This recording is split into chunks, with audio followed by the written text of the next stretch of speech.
What have I just read with Michael, with Malcolm? And with the jingle. We should probably use the jingle now as a sound test, if you can actually Exactly. hear it. I do hope you can hear. Yeah. I gather the sound wasn't very good yesterday. Exactly. So we're trying to speak a bit louder. Yeah. Let's see what happens. So, very interesting readings. Very interesting reading in the Old Testament. 1 Samuel chapter 21. It's great because David is now running for his life because he knows that Saul, having hurled the javelin at Jonathan, Saul's son, because Jonathan's defended David, Jonathan's come to David and says, yeah, I think Dad wants to kill you. Right. And it's interesting because David's telling a lie, isn't he, to the priest. He's obviously in trouble. He's obviously looking. Ahimelech must be onto it. David is very crafty in this passage, isn't he? He tells a lie to one person and then he feigns madness to another. It's really intriguing. Yeah. But Ahimelech is obviously onto it. Obviously thinks something weird. So, well, why is he travelling alone? I mean, where's everyone else? And he probably hasn't shaved for a few days. Probably thinking, something not quite right. And he's given them. Why does David need a sword if he's going on a mission for the king? You know, it seems slightly odd. Right. And that's also very interesting. Is the fact that he's, because for me that seemed like a very retro thing, is to grab the sword of the Philistine, which he defeated. You know, having previously taken he sort of had faith in God to defeat the guy with that sword. Now he's using that very same sword. It's almost, that's sort of very interesting. Yeah, it is interesting. And also I wonder, well, if David was, you know, when he put on Saul's armour, he couldn't wear it because it was too big for him. Right. How could he wield now Goliath's sword? Yeah, it's intriguing. But maybe he's grown up. I'm always struck in the original David and Goliath passage is that this guy, you know, he's in his sword and armour. I always think it's the old man technology. And this young kid who's kind of just goes down to the river and picks up a fresh pebble and defeats, you know, the might of someone in sword and armour with a fresh pebble. And I think as we all get older, I always think when I teach the Britannica, I always think the kids are the ones who are going down to the they're the ones coming up with the ideas. With the ideas to pick up the pebble from the beach. That's really good. And it's always us old guys who we don't know about the pebble. Speak for yourself. But we teach about the armour and the swords, because it's what old guys do. But actually the kids go, hang on a moment, I've been taught about the sword and the armour, but isn't there like a fresh patch here where you might just pick up this pebble and chuck it? So I always think, you know, one of the reasons why we teach the kids about the armour and the sword is that they actually understand where the gap is in the armour, and they can then be, you know, use their new fresh ideas. But I always think as you get older, you cling on to these old ways of the past, and David is very much clinging onto that old idea of sort of the sword and as opposed to having that sort of youthful faith and, you know. Anyway. But it is interesting, you know. First of all, he has to lie to Ahimelech, and we'll read about the consequences of that. Yes, and then later on, and then he feigns madness with King Achish of Gath. His spittle, what does it say? His spittle, he pretended to be mad. He scratched marks on the doors of the gate and let his spittle run down into his beard. And Doeg, I like Doeg the Edomite, who obviously must be a baddie. Yeah. I mean, he's obviously going to go tell Saul, isn't he? I guess, is that right? It's something. You're giving it away. I'm not giving it away. It's literally reads like a Hollywood script.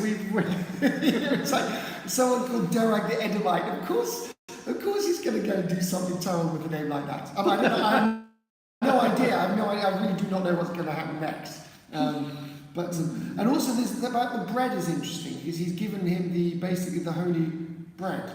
Yeah. And doesn't Jesus use this as? Jesus does at one point when he talks about how his disciples are going through the field plucking grains of corn, and the Pharisees rebuke him for doing that because they're doing it on the Sabbath. And Jesus says, do you not remember how when David was fleeing from Saul, he was given part of the holy bread, he was allowed to eat the holy bread because they were hungry? Well, actually, this is my disciples can do this. because somebody greater than David is with them. Right. Something like that, anyway. Interesting. Yeah. So yes, that's right. And then and then it's interesting, you know, now it becomes political. David has set up his sort of his standard, and people start to come to him. Right. So it looks as if we're about to have civil war. Right, and also they do refer to him as the King of David in this. The King. They didn't refer to him. No, they don't. No. He Okay. leaves his family with the king of Moab. Oh, so okay. Yes. No. But it looks as if there's going to be civil war, but again, appearances are deceptive. Yeah. Right. Gosh, this is such interesting stuff. So. Yeah.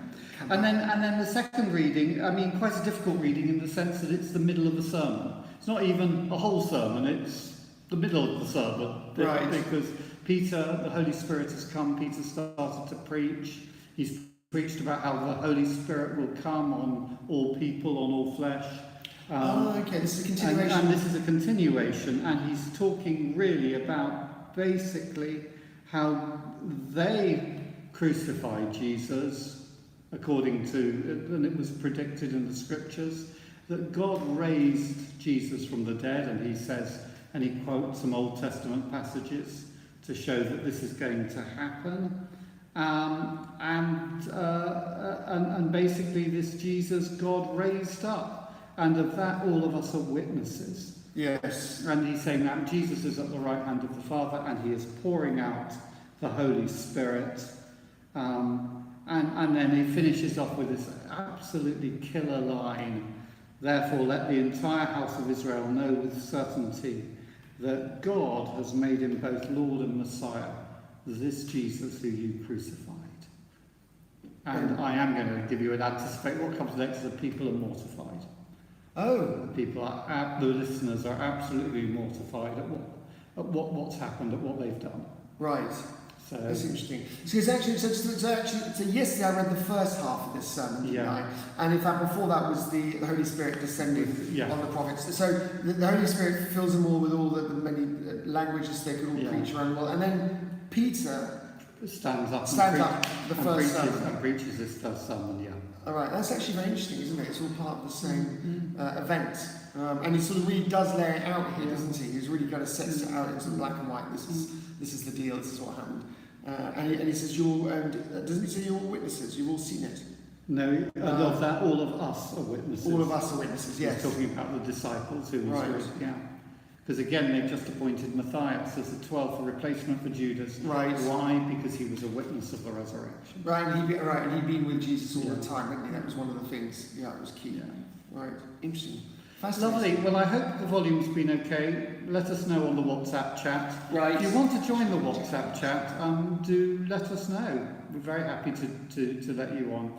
Unfortunately, we had to go to that because we were getting sort of unprovoked, sort of unhelpful comments on our chat. So we use our WhatsApp chat group instead. Right. Bless you, and have a great day. Great. Okay, bye. Actually, there is David was called.